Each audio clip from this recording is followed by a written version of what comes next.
You ever have those days where you just want to get away from it all? And you do. You go hiking across forests and hills and arrive at the legendary Valley of the Diamonds, where men can pull great handfuls of jewels from the earth if they can just avoid the venomous snakes that live there. You ever have those days where you and your lover and your companion are captured by a man-eating giant and he asks you which one of them he should eat first? You ever have days where you're swallowed by a dendon, the largest creature to ever dwell in the sea? You don't, do you? Would you like to?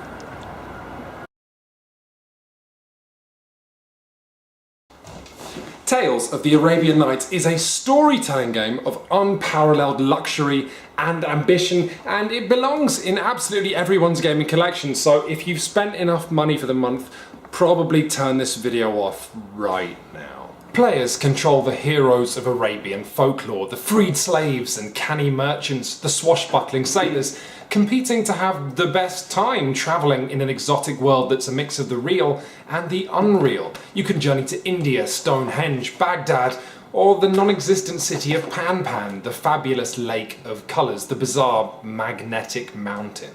And your story begins with a horizon. All the players in secret decide how many story and destiny points they want. And broadly, story is you happening to the world, and destiny is the world happening at you. Slaying an evil sorceress, that's story points. The same sorceress changing your sex and putting you in a well, that's more like destiny. But to think of Arabian Nights as a game is like thinking of the Titanic or Concorde as just a boat or a plane. No, this is an achievement.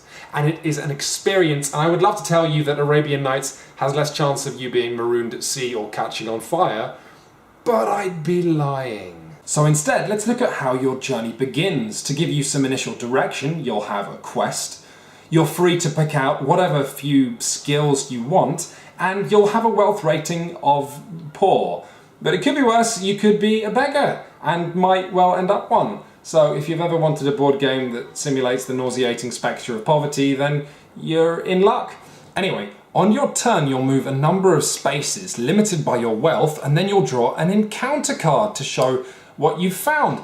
And then this is where it starts getting a little bit mathsy and you start encountering the systems. But the strange thing about Arabian Nights is it proves that magic and maths can be friendly bedfellows. So you add up the numbers and you see what you've encountered, and that'll tell you which matrix you're looking at, and then you'll check your character sheet, and then you'll determine how to respond, whether that's praying or fighting or drinking, and then that will give you a number, and the number will be where you turn to in the Book of Tales. You ever remember those choose your own adventure books when you were a kid? This is like the mother of all of those. Like, you can kind of easily imagine it just giving birth to little books that grow up and run away. What am I talking about?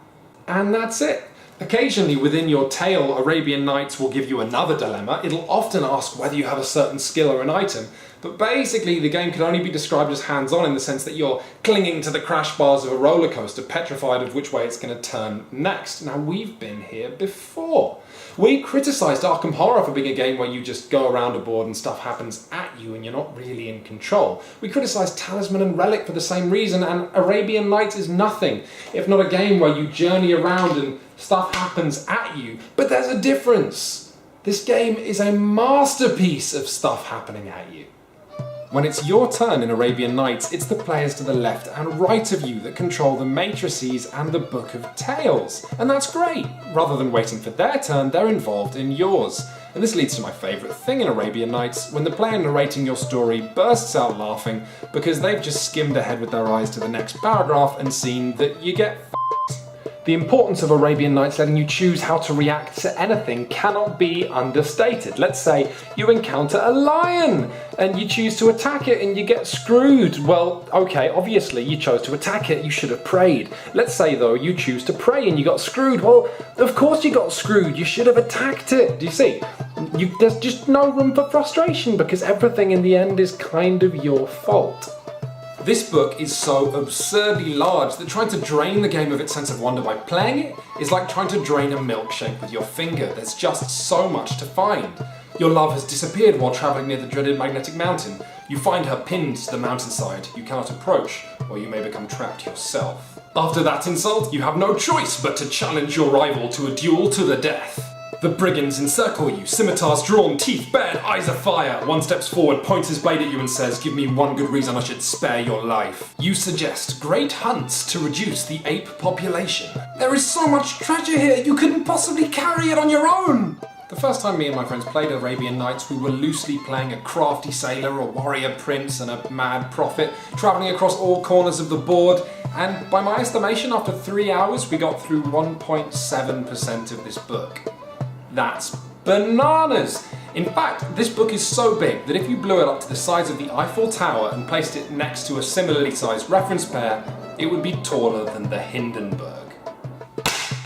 Another problem with Arkham Horror and Talisman and Relic is they can feel like they drag on. Arabian Nights, though, has a beginning, mid and end game hidden in its witchcraftian systems. The beginning game will see you travelling around, getting drunk. In my friend's case, he had to put down a mad dog and failed. That was his marvellous quest. But as you get more skills, more treasure, you'll slowly advance towards the mid-game, the high-stakes stuff, princesses, armies, and ultimately in the end game, you'll be getting to the secret locations on the board, maybe the Cave of Wonder, the jeweled fortress that you can't enter otherwise, the grand finale of your story.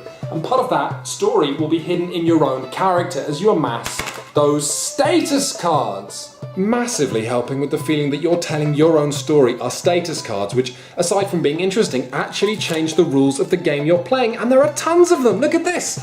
You could be ensorcelled, pursued, crippled, blessed, diseased, enslaved, determined, respected, imprisoned, married, envious. Your character's just a prick. Why is he envious? Well, maybe it's because another player is a love-struck sultan who's on a pilgrimage, and you're lost and insane.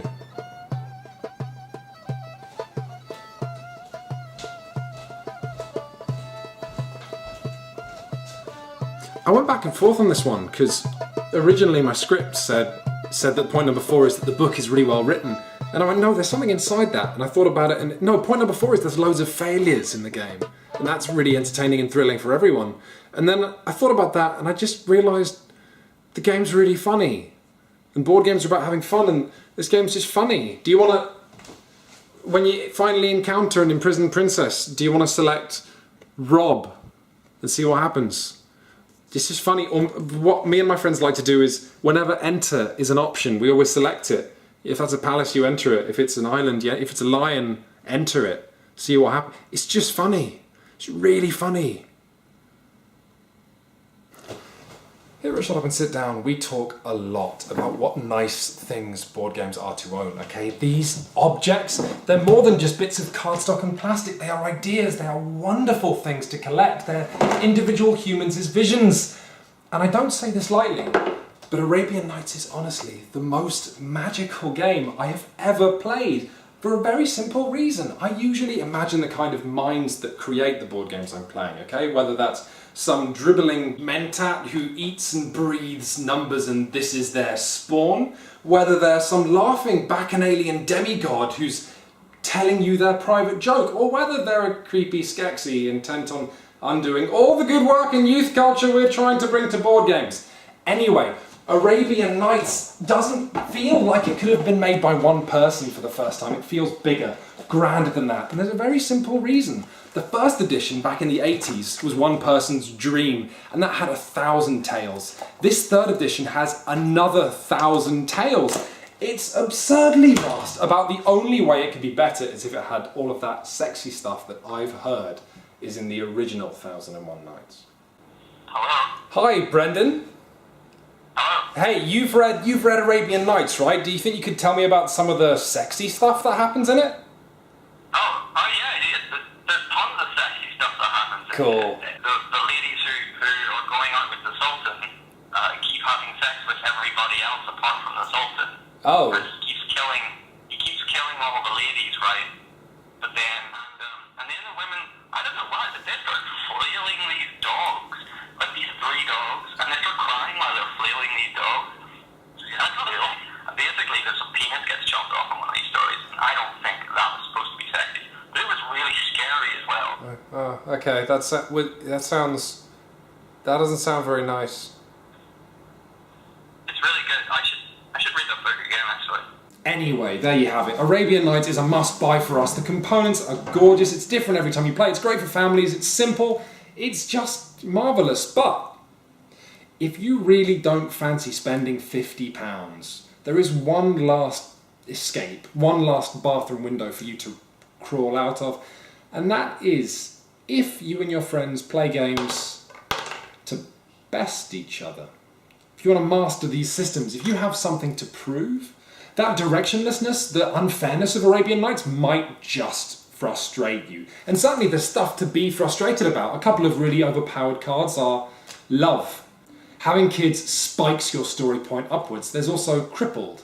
Should you get crippled, your story points are doubled thereafter as legend of your exploits spread far and wide. There's also the fact that while you are free to do anything, praying and aiding people will tend to do better than robbing and abducting and killing. But do you remember I said this game was magic? That's a funny thing with criticism. If you are complaining that your story is unfair, that love is overpowered, that being crippled shouldn't be so inspirational, that following a path of peace shouldn't be quite so effective, you gotta wonder, is it really the game you're talking about? Night night, everybody.